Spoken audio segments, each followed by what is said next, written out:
Ents are working up in the Ents. fields. Nades, GenG, Molotovs in Onyx. Oh no, they have no idea. Oh! Subscribe untuk mendapatkan info dan update terbaru dari PUBG PC Indonesia. Side back and forth, but again, we're still trying to focus on what's up at the top. I get it's a big, it's a fight going down. Points will change in the hand of it. We get it on screen, we will kind of touch on it, but the observation team, rightfully so, will be focusing on those top 3 teams. And one thing to note on them, VP, Faze, GenG, and this is kind of wild to think about it, Lauren. Every single one of them is on the edge of the circle. Like, MCG is smack bang in the middle. They do have a freak of freaks staring down the barrel, and any of these grenades is going to be catastrophic in what MCG is trying to build towards the top. Oh, this is sick. They're covering fire from the back lines from Hansia, allowing the push-up from a CAD. Now they're going to force out utility from MCG. They have to see if they can weather the storm of that. But Multi-Circle Gaming, that's not bad. There it is. Nade comes out. Hansia's found. A CAD gets slowed down. This hit that they was building now kind of gets dealt with, pushed aside. This is 2 more kills potentially in the pockets. 2 more points going to come in. And here we go. Suddenly, MCG looking like they are primed on this one. There we go. More points coming through. Now they're going to kind of start edging further ahead from Oath, who, well, a little bit further out on this, and now they can still deal with shoot to kill. This is insane stuff. Finally a response. Kurt's dealt with Lingdu, who's holding that deeper angle on the tunnel push-up while they were trying to fight towards a Freak of Freaks. So they have to turn their attention back to this. They'd love to keep more up, but awkward flash comes out, doesn't catch him. And the nades, brilliant from Kurt. Up and over. Look, you can focus on the tunnel, but hey, you ain't got a roof, so catch a nade or 2. This could be MCG done for. It goes from hero to 0 at this pace. And a Freak of Freak seeing this probably should apply some pressure too. Send some more nades down. Send some shots down range. See if anything comes out of this. You can see the emergency smokes now have to be committed because they realize that this could be the chance for a Freak of Freaks to make a hop jump at... Ooh, okay, I didn't realize that actually... readjustment from Faze. Backfilled. Yeah, I mean, there was only one player here, and that was Rustamar on the side of Ents. So he's clearly been just pushed back and forced back, and now all of a sudden Faze actually have somewhere to fortify a stance. And I can see in the distance, Oath, now the circle updating forces them out of the compound, which, let's not forget, Faze were initially looking at, but they took it ahead of them. Now they find themselves in a workable position. GenG have nothing. They are still all the way on the edge. VP, they have something, if I'm not mistaken, there's some very tiny, like, little ditch hills that they can maybe take behind Ents, but it's fragile. I don't think you can go for, well, I guess you have to go for it at that point. Yeah, there is that ridge that runs around it, but then you're going to have potentially T1 with the wrapping ability to go for it. GenG could go into the forest. It does run down into a very open area. The trees do kind of subside a little bit. Lorena, I guess that kind of caused the issues to begin. It did. So I want to see what Virtus.pro do. I do normally highlight Battlegrounds as a very good in-game leader, so I want to keep on board with the choices they make going forward here. Because as you said, there is area to take, but it's sketchy, and it's a little light on cover. But it can be playable, but if someone like T1 wraps on it, you're suddenly very vulnerable. I'm seeing them in the vehicles. It looks like they're going to start their move up, and this is precarious. It's a very, very dangerous position to be in. GenG doing something similar, vehicles being toyed with. There's that ridgeline that does run past. Now, Ents have a little bit of vision on it, but it may be very, very tight lines of sight, but it's pressure nonetheless. Maybe going to force smokes out some of that utility that VP would love to take late game. Now they don't have the capability to do so. I'm looking at day trade. I'm looking like I'm at T1 to see where they opt to go here, because again, their options will be very limited too, and they may be forced into a fight. So GenG opting to kind of swing a little further south here, but they're taking their time. They are scouting as they go. Very meticulous.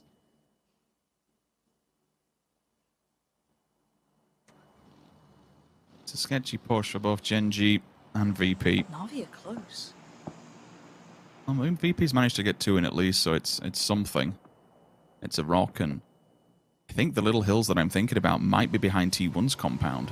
If I'm not mistaken, I was pretty sure there was something behind Ents, but ultimately, I think no matter what it is, they're going to be working with the smallest of terrain, the smallest of territories. All of a sudden, we see a push coming through. It's day trade. One gets knocked. Its flash goes down. Venotica. Alo's there to respond, and instantly, the second day trade turn up, they instantly get turned back. You have that small ridge line. This is the one that VP really all they have to work with. And this comes off the back of STK being mobile and not staying stationary for 1 minute whatsoever. Now, I love the fact that they've left Hiruzen in this deeper angle. It seems dangerous, but he keeps information, which should catch Ada potentially. That's very, very well done. This is a very considered positioning from VP. Knowing their vulnerability was that wider swing from someone like T1, as we said. That's where the dangers were going to mount for them, and they've kept Hiruzen here, and he's done really well. Finding Ada is excellent. Now, GenG have been noticed by Oath. Now, if Faze are paying attention, they can kind of put together where both of the other teams are now. This gets scary for Oath, though, because their position isn't safe anymore, and it's quite an open field. A Freak of Freaks play catch, and MCG, they're still grinding. They are catching up with GenG on points, but they are only down to 2. Now, Batulins, that's trouble. Here we go. Tixu has just kind of kept Spyro away from being able to hit that revive. They need some cover here. They need some help to get this res going if they still want it, because ENCE are viewing this. They have good vision on this one. Apple 5 going to see at least one of the players now. Hiruzen rejoining the party, and this is a very, very precarious area for VP. T1 was the team that you noted could be a problem for VP. This was the only position that they could try and take. And then unfortunately, it's backed up by ENCE just laying down the hammer. They know that's a team in a very, very nasty position. They can take advantage of it and knock them off the top spot. They damn well will. GenG back and forth, just trying to... They have nowhere. No, they don't, because this hill's eventually going to get pushed down. What do? Do you drive into Team Liquid? Do you drive into a ditch? Everywhere has gone. Maybe... Oh I think that's all they can do. The front of it, you could probably go for the tunnel, the bent tunnel here, but you're going to have STK. They're going to turn into it. No, they're going to go MCG. They're going to MCG. Okay. Free nades, anything. Let's see what they've got. GenG on the pull-up now, still in the vehicles, trying to get out. Tank. Oh, he's trying to get to the other side, find a bit of cover. GenG with a mad play here. Desperation in absolute abundance. Nades galore, Molotovs, everything for survival. They're sweeping through them. There it is, exactly what they need. Multi-circle gaming. Go down in 10th. They got to 4th, but Oath still stand with 3 currently. Faze are finding a bit of a fight towards them, but this is the bigger fight right now. It looks like Shoot to Kill want to take a fight towards GenG. That is bold of you, but here we go. Lou putting up some numbers here as well for VP, but trying to withstand against T1. Nades coming through, but Batulins just about stays alive. Starlord gets flushed by Hiruzen, and now Aqua 5 and one more of the players are in troubles, but there's further problems now building. ENCE are starting to flex out of that compound. Diggory looking for deeper angles, because they have freedom up here. Oath in danger as well. The Molotov comes in, and Oath are pushing in towards this.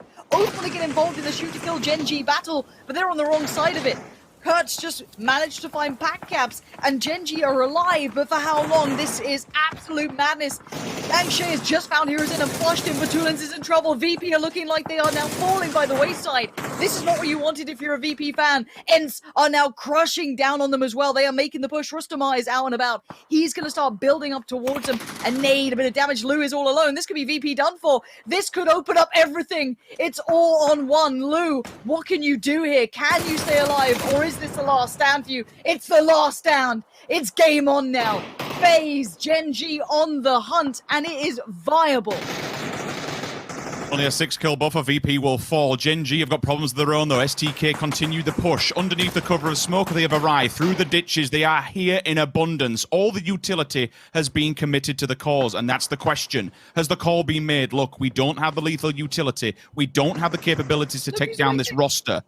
But the problem is, backfilled in all of this, Liquid, they moved from the safety of the compound. The circle moved away and forced them. They are standing their ground. They are waiting. The North American roster has turned away from the fight on GenG and has now been faced with a very angry Team Liquid. But it's Purdy Curdy. Away we go. 1-2, thank you. Ibby on the opposing side. Round the corner, he needs to make something happen. Now for GenG, is this some sign to maybe try and get involved in this one, or do you stand your ground? They have a better stance in the circle. They might as well just stand here, let everybody else muller one another, and then eventually turn up. But the points eventually will begin to tick away. Same could be said for Faze. Eventually, if they want to win this, they need to get into the fray, finally. They come round the corner. Team Liquid is dispatched. STK is starting to work their way up the tables. Maybe that money bracket is reaching. But Faze, you have to get involved soon. They have a lot of ground, though, and that's the bigger thing. ENCE, the big old run towards TSG. They've not been seen. He's in. How is Squeaky allowed to do this? Volleybear, where's the response here? He's battered them. ENCE have somehow made it into a safe position. I have no idea where ENCE get the guts to do this, but right now they've just swept through TSG. They've taken position, and it's not stopping, but Faze have Oath in their sights. They know where they are, and Gustav is going to start moving up towards this one. I am scared for Oath. This could be their final chance at this. They're down to currently 2 standing. 1 is knocked, and I see Gustav with a nade. That's going to be posted through. This could be huge. Gustav with a nade, 8C with the shots. That looks good, it is!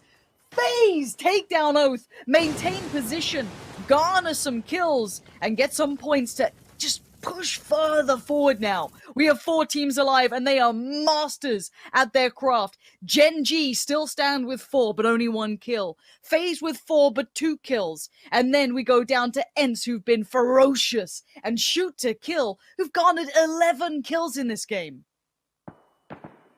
GenG and Faze. Don't get me wrong, Faze is a decent buffer onto GenG, but still, if they can take them out as their next point of contact, this gives them the opportunity to be able to jump it. They are center of the circle, but they are trapped within a ditch. That's the problem, and we still have STK lurking.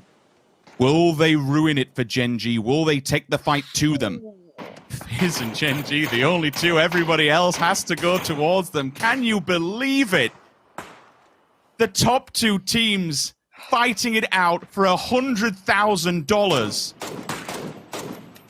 I mean, if either of them fall now, especially for Faze Clan, then maybe VP still wins this. But when you only need 2 kills, surely Faze have to jump them. What stands in their way is some damn good teams, though. I mean, ENCE have been insatiable in their approach. They have been pushing any vulnerability, but Shoot to Kill, I can say the same for them. They have been finding the weaknesses, but ENCE are moving up towards GenG. But how far do they get on this? They found a bit of cover. They're not in the circle yet. They will have to continue forward. Shoot to Kill looking like they want to start pushing, but GenG are good at holding this. They have been so far. Pio just showing off right now. Luke gets knocked, but not flushed yet. Keep in mind, the knocks ain't the points, it's the kills that come in off the back. And Faze are getting a little curious, I'm sure. The flash comes in, Pio still put on red alert. This is a standoff. Well, they'll want to deny this in theory, because if they wipe out Shoot to Kill, they make it up to 8-2. They get within reaching distance of Faze. If they can somehow put a bottle cap on this, one good grenade had sealed the deal. But they're probably now focused fire onto ENCE, who have to work their way through the field. A very open position, and it should be a decent line of sight. Onyx, another member of STK, falls. ENCE pushing. ENCE working up in the fields. Nades, Molotovs in Onyx. Oh no, they have no idea. Oh, Diggory's found in Onyx. GenG now, this is a problem. You had Shoot to Kill on one side, and now you've got the Finns falling on top of you. They're about to dive into the trenches. Another nade hits. Loki's damaged, but Rustamar goes down. Flushed by 8C. That's a point for Faze. But the Moi finds Loki. And now how many actually stand for GenG? Just 2. Pio and Esther. And you can see Shoot to Kill just enamored by the idea of blood. That bloodlust just overcoming them. Luke 12 on the push. Kurt behind them. Nades going in. Molly's going in. Flashes everything they've got. GenG are surrounded on all fronts. I don't know if they can live through this. A nade from 8C comes in. Squeaky's now knocked. Not flushed. Further shots come out from Faze. They want to go farming, but they have to maintain composure. GenG aren't dead just yet, but they're looking broken. They have been battered by 3 different teams on 3 different angles. This is ridiculous. Holding on for dear life, fighting tooth and nail. Faze need 1 more frag and to see GenG fall to claim $100,000. Up against the bar, nowhere to go, everyone down in the ditch. This is just hunting season for Faze. Who makes the first mistake? Which team falls? Because there's still money to be played for. For ENCE and STK, this is unrelenting. Uncivil falls. Faze, they jump into first. Can they dispatch GenG? I'm not sure if there's any chance of even catching them at this point. It would be a monumental jump to be able to fortify something to beat them at this stage in the game. And with GenG going down, surely that's Faze claiming victory. I don't see it going any other way. Their ability to adjust that send to the compound, forcing the player from ENCE further away. Shoot to Kill, going down swinging here, putting up numbers. This is a battle between 6th and 7th for this. Pride on the line, and the nade comes through. Squeaky on the wrong end of it. Diggory's still trying to do some damage, but Kurt's nade has just taken away his only lifeline. And this leaves Faze with 4 alive still, watching this battle go before them. The gladiators just tearing chunks out of each other as Faze wait patiently on top for their victory now. They've done the work. They survived the massacre that happened down here in the trenches. Alo wants to move in, shoot a kill. A great game from them. Putting up work, putting up numbers, but Faze waiting for this Fuzzface starting to move in as well from up above. Alo and Luke 12 to make the final stand for shoot to kill. The Molotovs litter the battlefield in front of them. Luke 12 does find Gustav, but by now Faze know that they are now just in fine form. Fuzzface falls, shoot to kill. These guys don't know when they're done. It's a 2v2 now. Now Faze may win the event, but shoot to kill are winning hearts and minds right now. Smokes go up. And now they stay alive for a second longer. How much damage can these boys do? How have STK, with so many 16th placements, made it into the money bracket? What a turn of face and a turn of situations we've seen through today. This is just an unrelenting, non-stopping amount of action coming out of STK. It's unformidable numbers, but with Faze, the 3 versus 1 now becomes inevitable. Luke 12 would just have to go full-blown God mode, but unfortunately Faze have the exact same principles. 17 frags come out from STK in a moment when they needed it most to bring them up into the money bracket. It got the job done, but ultimately I think we know how this book ends. Through the grass, the final frag is found, and with that, Faze Sunday rings aloud and proud